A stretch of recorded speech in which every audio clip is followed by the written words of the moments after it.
In the fourth episode of The Last of Us, following the incredible third episode, Long Time, the focus finally shifts to the heart of the story, the relationship between Joel, Pedro Pascal, and Ellie, Bella Ramsey.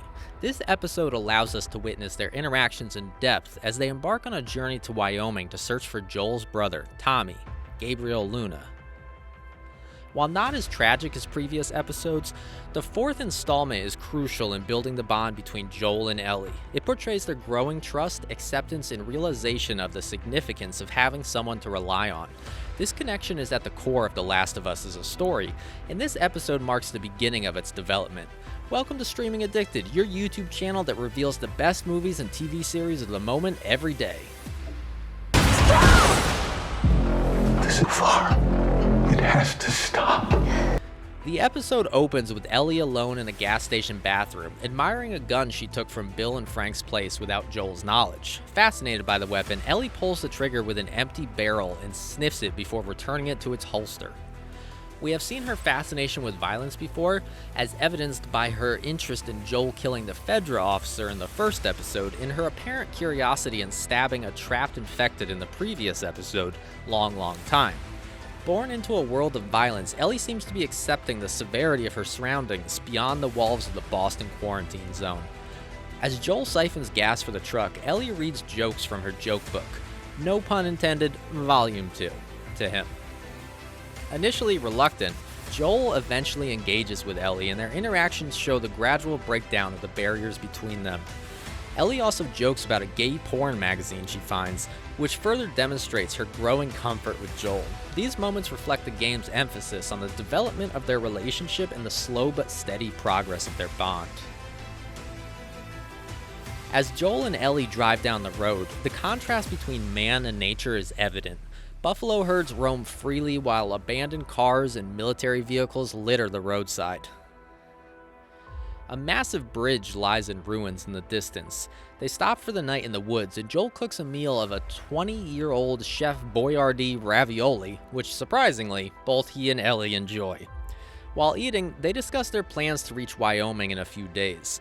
Joel warns against lighting a fire as it could attract unwanted attention, but Ellie questions whether they might be robbed.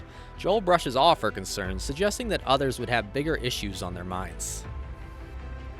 As they settle down for the night, Ellie reads jokes from her book, and Joel surprises her with a witty response. Ellie is momentarily stunned, but Joel's humor brings a rare smile to his face. Ellie expresses her concern about strangers finding them, but Joel assures her that they won't be discovered.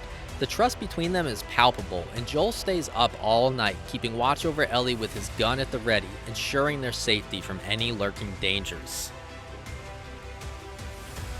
In the morning, Joel takes the wheel and Ellie navigates with the map. They begin discussing Tommy, and Joel starts to open up about his brother. He tells Ellie that Tommy used to be a joiner and dreamed of becoming a hero. Tommy enlisted in the army after high school and was deployed during Operation Desert Storm, but the experience left him feeling disillusioned. After the outbreak, Tommy convinced Joel to join a group heading to Boston, where they met Tess and formed a crew. But when Tommy joined the Fireflies, Joel became convinced that they were delusional for believing they could save the world. Despite this, Joel went to great lengths to keep Tommy safe, but eventually Tommy left the Fireflies and now Joel has to find him. Ellie questions Joel's lack of hope, arguing that they have to try, but Joel believes that the world is too bleak and that they have to keep going for family. When Ellie insists that she's not family, Joel clarifies that she is cargo and that he made a promise to Tess to keep her safe, as she was like family to him. As they make their way back through Kansas City, Joel and Ellie encounter a tunnel on the interstate that's been blocked by a pileup of wrecked vehicles. Instead of turning back, they take an exit and drive through the city. They narrowly avoid piles of corpses and abandoned quarantine zones. Suddenly, they came across a man in distress on the street. Joel tells Ellie to buckle up and keep safe as they approach him, but when they pass him, a group of men ambush them, causing their truck to crash into a nearby laundromat. In the chaos, Joel orders Ellie to hide in a nearby wall, promising her that she'll be safe. As Joel fends off their attackers, he believes he's taken out all of them, but one sneaks up behind him and nearly kills him. Ellie, in a desperate move, uses her own weapon to save Joel's life. The man pleads for mercy, but Joel ultimately kills him with his own knife. With the attackers dealt with, Joel and Ellie leave the laundromat and continue on foot, searching for a safe route out of the danger zone. After leaving Joel and Ellie, we are introduced to Kathleen, Melanie Linsky, who is interrogating an older man in a federal lockup. She demands to know where she can find the people she's looking for, with the list ending with the name Henry. Kathleen can tell the man is lying about not knowing Henry's whereabouts. As she looks at the cell, Kathleen questions whether this is a federal lockup where her brother was beaten to death. The man apologizes and says that Kathleen has gone too far, but she points out that he didn't care when he was safe and ratting people out to Fedra. Holding a gun to the man's head, we learn that he was the doctor who delivered her, and he promises that he never told Fedra anything about her brother. Kathleen believes that the doctor knows where Henry is and holds the gun up to his head. But we can see that the bond they share does hold some weight with her. When she hears a truck horn from the streets, Kathleen leaves the cell and the doctor unharmed. After discovering the bodies of the men that Joel had killed, Kathleen and her team speculate that the perpetrators were outsiders, possibly mercenaries rather than affiliated with Fedra. Kathleen considers the possibility that Henry had hired the mercenaries and asks if any of her team could save the men with the help of a doctor, but the answer is no. With a sense of purpose, Kathleen swiftly returns to the doctor's cell and shoots him dead. She then returns to her team and declares that Henry is responsible for the deaths of the men, and that they must find and eliminate all of his collaborators. As they embark on their mission, we see that Kathleen's team is well equipped with guns, trucks, and manpower, and they methodically search building after building for their targets. We return to Joel and Ellie, who are taking refuge in a bar while watching Kathleen's men search for Henry and his accomplices. They notice a tall building a few blocks away, which they plan to head to once it's safe. In a brief moment of respite, they check in with each other and ask how they're holding up. Joel expresses his guilt that Ellie had to protect him from the man who snuck up on him, and is emotional at the thought of a child having to resort to violence to defend him.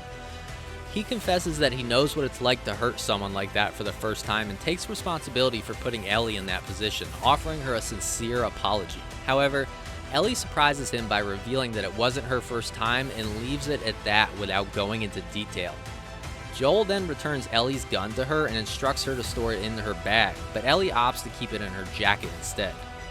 It's a touching moment that reveals Joel's growing attachment to Ellie and shows that he is starting to view her as more than just a means to an end. As they prepare to leave the bar, Joel reassures Ellie that they will make it through this, to which Ellie responds with a confident, "I know."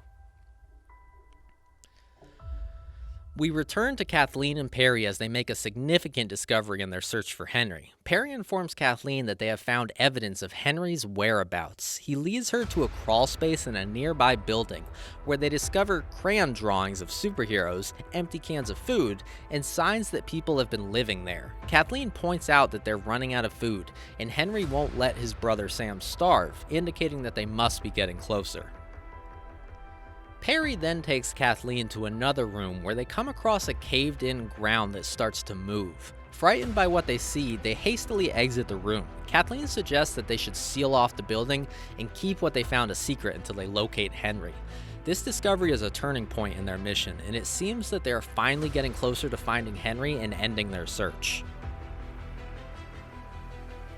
As Joel and Ellie make their way up the tall building, Ellie brings up the topic of the man who faked an injury and ambushed them, asking Joel how he knew it was going to happen. Joel confesses that he's been on both sides of the survival game, with a group of people he was with in the past, including Tess and Tommy.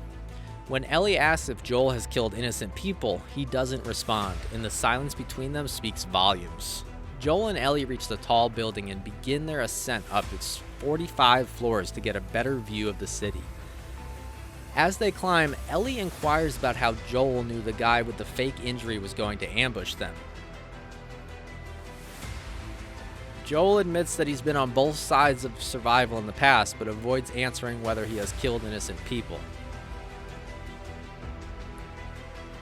After reaching the 33rd floor, Joel is too exhausted to continue, and the two settle in for the night in a room Ellie prepares with cushions for a bed. Joel sets up broken glass near the door so they can hear anyone approaching. Before sleeping, Joel inquires about Ellie's experience with hurting people, but Ellie avoids the topic and Joel doesn't press. He remarks that it's unfair for her to have to deal with such things at her age. Ellie asks about Joel's hearing, noticing he doesn't hear too well on his right side.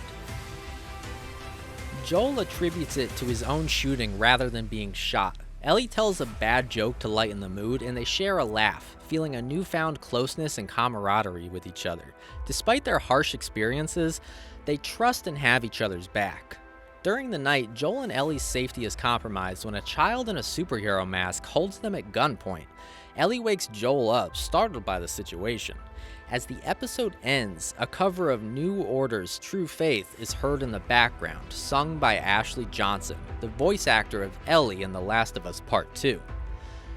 The song, originally from 1987, is not only a reference to the game, but also a potential source of trouble, much like the radio code used by Tess and Frank.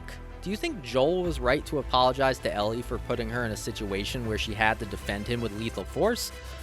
Or do you think he was being too hard on himself? Let us know in the comments. If you enjoyed this video, please give it a thumbs up and subscribe to our channel for more content like this. What's nice? I'm all turned around. Well, don't look at the state map. This is my second. Please help! Are we gonna help him? No.